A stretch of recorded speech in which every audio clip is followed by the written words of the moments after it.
नमस्कार दोस्तों अगर आप भी लखनऊ सुपर जायंट्स और कोलकाता नाइट राइडर्स के बीच में खेले गए आईपीएल 2026 के 15वें एवं सबसे रोमांचक मैच को देखने के बाद खुश हैं तो हमारी इस वीडियो को एक लाइक करना नहीं भूलिएगा।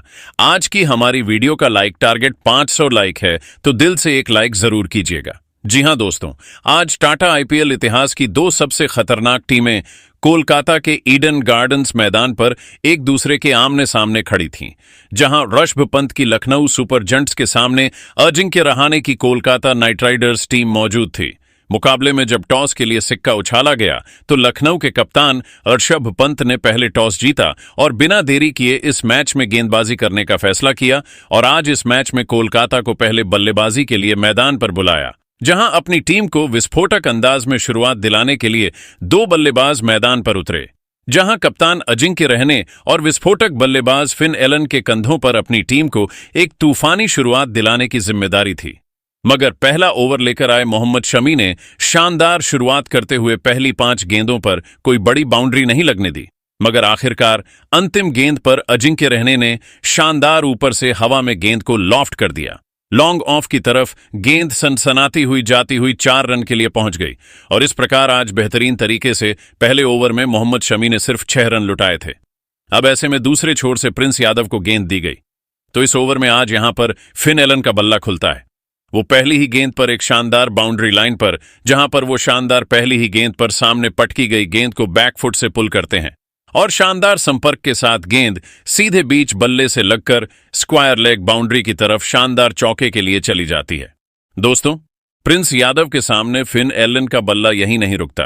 अगली गेंद पर वह ताकत का भरपूर इस्तेमाल करते हुए एक गेंद को स्लॉग स्वीप कर देते हैं और गेंद स्क्वायर लेग से पार करती हुई सनसनाती हुई गेंद चौके के लिए चली जाती है। अब टीम बेहतरीन शुरुआत कर ही रही थी। विस्फोटक बल्लेबाज फिन एलन अपने पावर में आ ही पाते तो चौथी गेंद पर प्रिंस यादव ने वापसी की और फिन एलन को दिग्विजय राठी के हाथों कैच आउट कराकर पवेलियन वापस भेज दिया। 9 रन बनाकर फिनलैंड पवेलियन गए और 15 रन पर पहला बड़ा झटका कोलकाता को लग गया था। अब यहां से बल्लेबाजी करने के लिए अंकश रघुवंशी को मैदान पर भेजा गया, तो फिर अंकश रघुवंशी और अजिंक्य रहाणे के कंधों पर जिम्मेदारी थी कि पहला विकेट जल्दी चला गया था, तो अब इनको जमकर खेलना था। मगर युवा बल्लेबाज अंकश रघुवंशी का बल्ला ज्यादा देर शांत नहीं रहा। तीसरा ओवर लेकर जब मोहम्मद शमी आए तो अंकश रघुवंशी ने चौथी गेंद पर क्रीज में रहते हुए गेंद पर रूम बनाते हुए एक कवर्स की ओर हवा में पंच कर दिया और गेंद सीधी चौके के लिए चली गई। अब देखते ही देखते टीम 3 ओवर में 21 रन पर पहुंच गई थी, मगर पहले बड़े विकेट जाने का झटका कहीं ना कहीं कोलकाता को था, क्योंकि इनकी बल्लेबाजी वो विस्फोट नहीं मचा पा रही थी जिस बल्लेबाजी के लिए कोलकाता जानी जाती है।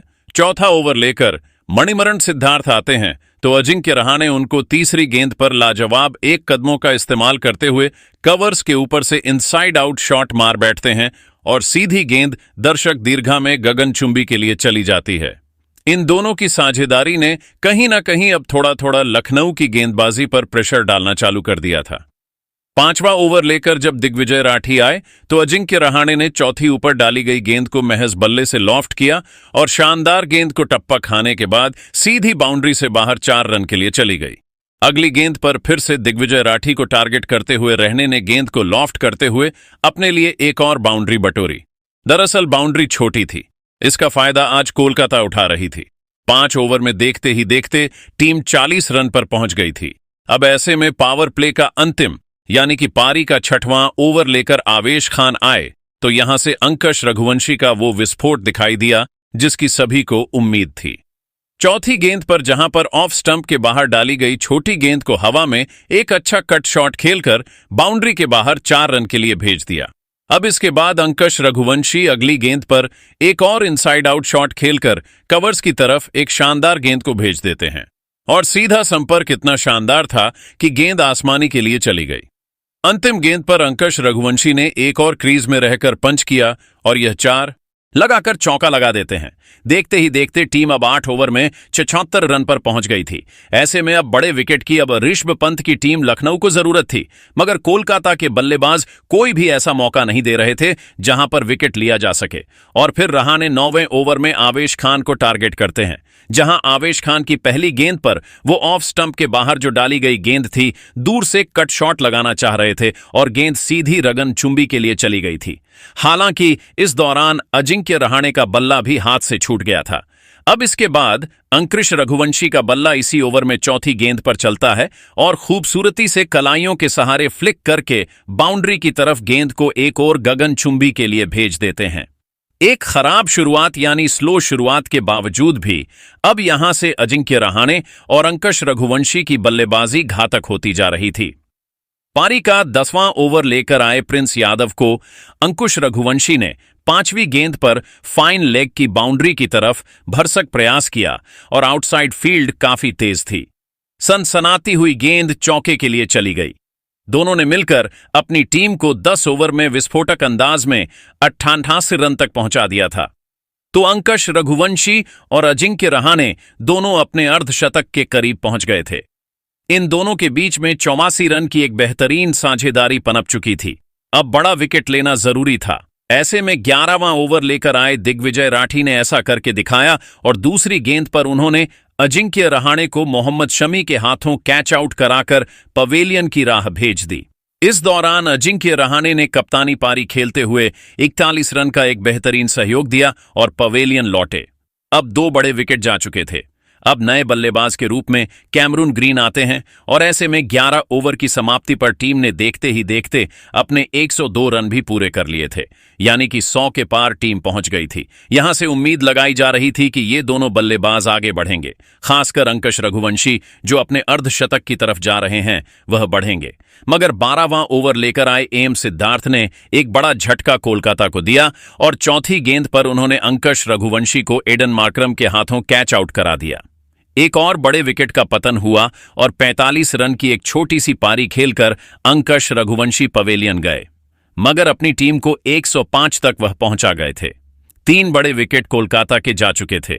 नए बल्लेबाज के रूप में विस्फोटक रिंकू सिंह मैदान पर आते हैं, मगर इसके बाद कोई भी बड़ा शॉट लगाने को लखनऊ के गेंदबाजों ने मौका ही नहीं दिया था। इसके चलते इन दोनों पर प्रेशर आ गया और फिर 14वां ओवर लेकर आए आवेश खान ने इस प्रेशर का फायदा उठाया, जहां उन्होंने दूसरी गेंद पर रिंकू सिंह को क्लीन बोल्ड कर दिया और महज 4 रन बनाकर रिंकू सिंह भी पवेलियन लौटे। एक टीम जो कि 10 ओवर में 28 रन बना चुकी थी, अब 111 रन होते होते 14वें ओवर तक 4 बड़े विकेट खो चुकी थी, यानी कि पूरी तरीके से अब कोलकाता की बल्लेबाजी बैकफुट पर थी और लखनऊ के गेंदबाजों ने कमाल की गेंदबाजी कर दी थी। और इसको देखकर तो कप्तान ऋषभ पंत बेहद ज्यादा प्रसन्न नजर आ रहे थे। नए बल्लेबाज के रूप में अब रोमन पॉवेल मैदान पर आते हैं तो ये दोनों मिलकर सिंगल डबल लेकर अपनी टीम को आगे बढ़ाते हैं, मगर बहुत देर तक कोई भी बड़ी बाउंड्री नहीं लौटाई जाती है। खतरनाक गेंदबाजी ने पूरी तरीके से आज लखनऊ के सामने कोलकाता को धराशायी कर दिया था। तो फिर 16वां ओवर लेकर आए एम सिद्धार्थ को। रोमन पॉवेल ने पहली गेंद पर टारगेट किया और एक ऐसा विकेट लाइन में आते हुए गेंद को कदमों का इस्तेमाल करते हुए ही शॉट करके लॉन्ग ऑन की बाउंड्री की तरफ 99 मीटर लंबा लगा दिया। दर्शकों को उत्साहित होते हुए सबने देखा। ऐसे में अब इसी ओवर की तीसरी गेंद पर रोमन पॉवेल एक और बड़ा शॉट लगाने गए और इनसाइड एज लेकर गेंद विकेटकीपर के पैरों के बीच से सीधी सनसनाती हुई चौके के लिए चली गई। और आखिरकार बेहद लंबे समय बाद एक बड़ा ओवर आया और टीम 16 ओवर में 127 रन पर जैसे तैसे करके पहुंची। यहां से पिछले कुछ ओवरों में इस तरीके की गेंदबाजी दिखाई दी थी जिसके सामने पूरी कोलकाता धराशायी नजर आई थी। और फिर 17वें ओवर में कैमरून ग्रीन भी बल्ला खोलते हैं। प्रिंस यादव जब गेंदबाजी करने आए तो तीसरी गेंद पर बाउंसर गेंद को बेहतरीन तरीके से कट किया और पॉइंट के ऊपर से 4 रन बटोर लिए। मगर अभी रोमन पॉवेल इसी ओवर में प्रिंस यादव को 5वीं गेंद पर टारगेट करते हुए कड़क शॉट लगाते हैं और खुद तीर की तरह गेंद सीधी सीमा रेखा से बाहर 4 रन के लिए चली गई। अंतिम गेंद पर यॉर्कर डालने की कोशिश जब प्रिंस यादव ने की तो रोमनैन पॉवे